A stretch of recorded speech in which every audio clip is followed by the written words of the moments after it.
আসসালামু আলাইকুম বন্ধুরা, আজকে এই ভিডিওর মাধ্যমে দেখাবো কিভাবে ছবির ব্যাকগ্রাউন্ড চেঞ্জ করতে হয়। তাহলে কথা না বাড়িয়ে সোজা চলে যায় ইনশট অ্যাপের মধ্যে।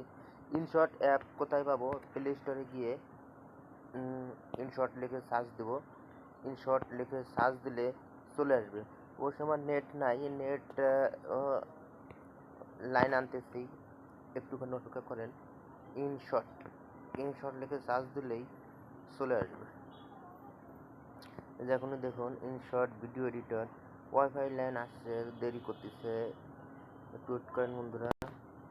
এই চলে আসছে, এই যে ইনশট ভিডিও আমার ইনস্টল করা আছে। আমরা এখন কি করব? ইনস্টল যেহেতু করা আছে সেহেতু আমরা সোজা ইনশটের মধ্যে চলে যাব। দেখি ইনশটের মধ্যে গিয়ে দেখি। তাহলে ইনশট, এই যে ইনশটের মধ্যে গিয়ে প্রথমে একটি ছবি নেব। এখানে তিনটে অপশন আছে, ভিডিও, ফটো, কলেজ।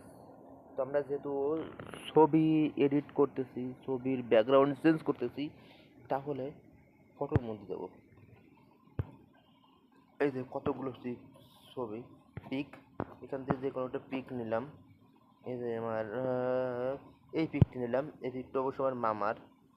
তো এই পিকটে আমরা প্রথমে কি করব? এই ওয়াইফাই লাইন অফ করে নেই, তা না হলে অ্যাড আসবে। কি করব?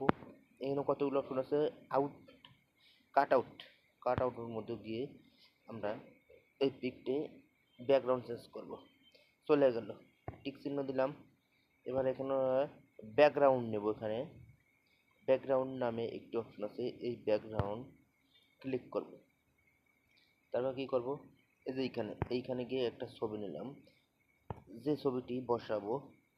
ব্যাকগ্রাউন্ড পিক, কত পিক আছে, ভালো একটা পিক নিলাম।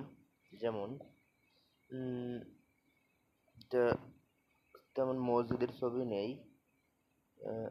এখানে এই বাড়ির ছবি নিতেছি, এই বাড়ির ছবি নিলাম। এই যে এইখানে এই পিকটি নিলাম। না, এই পিক পছন্দ আছে না, আরেকটি পিক নেই। ভালো দেখে একটা পিক নেব, এইটাই নেই। এই পিকটি নেই। এই যে সুন্দরভাবে ব্যাকগ্রাউন্ড চেঞ্জ করলাম, দেখেন। তাহলে হয়ে গেল ব্যাকগ্রাউন্ড চেঞ্জ, টিক চিহ্ন মিললাম, ওকে ওকে। এবার কি করব? এক্সপোর্ট, শেষ। চলে গেলাম এসে। বন্ধুরা, আমার ব্যাকগ্রাউন্ড চেঞ্জ করার শেষ, এবং আপনারা শিখে নিলেন। এবং যারা শিখতে চান, যারা ভিডিও এডিট শিখতে চান, তারা অবশ্যই কমেন্টে জানান,